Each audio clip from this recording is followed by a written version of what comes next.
Hi girls, so I have a couple of tips when it comes to trying out for a cheerleading team. I would suggest when it comes to try out for a cheerleading team, you know all the material that you need to know. You need to know what a herky jump is, a hurdler, a toe touch, a pike, everything. You need to know the terminology of everything your coach might ask, whether you're trying out for grammar school, all-star, or high school. You need to know what the people are talking about, because if you try out and you don't know anything, then it's kind of hard to say that you need to be on the team. Another tip that I would suggest when trying out for a cheerleading team is that you stretch every single day.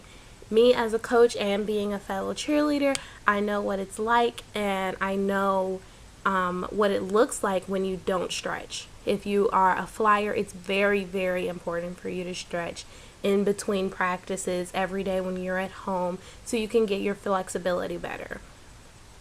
Another thing that I would suggest when it comes to trying out for a cheerleading team is that you try to go outside or to your local gymnasium and work on your tumbling skills. Right now I'm holding tryouts for my Hunter Perkins Cheerleaders, which is a grammar school on the south side of Chicago, and I would want more than like 2 back handsprings on my team, but if that doesn't happen, I'm okay with that and I'm willing to teach it. But it's always good to be that girl that goes in there with the best skills, because you're more likely to get on the team. But if you go in there with no skills at all, some teams are okay with that. It just depends on, their level and what the coach is looking for. But other teams, really want, a lot of girls that know what they're doing. Another tip I would suggest is when you go to practice, always smile, always try everything that the coach asks you to try, because there's nothing worse than a cheerleader that says I can't. Like, it's a horrible word in cheerleading. It's a swear word. You should never say it.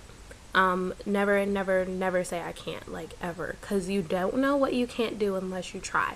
Now, if you try and then you don't succeed, then maybe you can say can't, but then again, you can't say can't because you did try it, so clearly you can. You just have to work harder. I would always suggest in tryouts that you work hard. You make sure that you have someone, record the steps that you need to do. Like for my girls, I took the liberty of recording the chants that I want them to have. I have a link in the description box of their tryout videos that I want them to do for the dance. It's a lot of stuff. So I would always suggest that you try to be the best cheerleader that you can be by looking up stuff on YouTube. Like, check out Gabby Butler's page on YouTube. You can check out Cheer Extreme. They're an all-star cheerleading team. I believe they're located in, I believe it's Tennessee or South Carolina. I know it's a southern state. But, yeah. They are located in the southern state, and they're a really, really good team. So I look on there, like the dance that they have on there for their tryout is the dance that I want my girls to learn for their tryout. We're not going to use it in our dance or anything. It's just a dance to see, who can catch on to the dance really quickly in a short period of time, because our first competition should be in October. I'm not sure yet, but I want girls that can catch on really, really quickly, and that's something that I'm looking for. And I do not take age being an issue. We're doing 3rd through 6th graders right now, and I don't care that you're in 3rd grade. That should not be your excuse. There's 2-year-olds that do like tucks and everything, so age should never be an excuse. And when you're at tryouts, you shouldn't have an excuse, period. You should just do what you're told and get it over with, because you're trying out. You're not on the team yet. So I definitely think that that's something to keep in mind.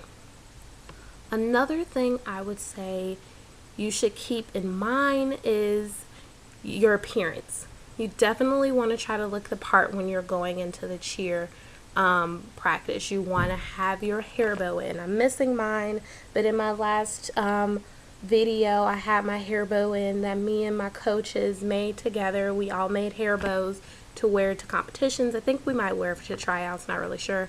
You always want to wear maybe a bow if you have one. If you don't, just wear your hair out of your face, so that way you don't get into any accidents at practice. Never ever wear jewelry. Like, no, don't do it. do not wear jewelry at all to practice or to tryouts. It's just a hazard waiting to happen, and it's not okay. Like my nose ring, I wouldn't even wear that.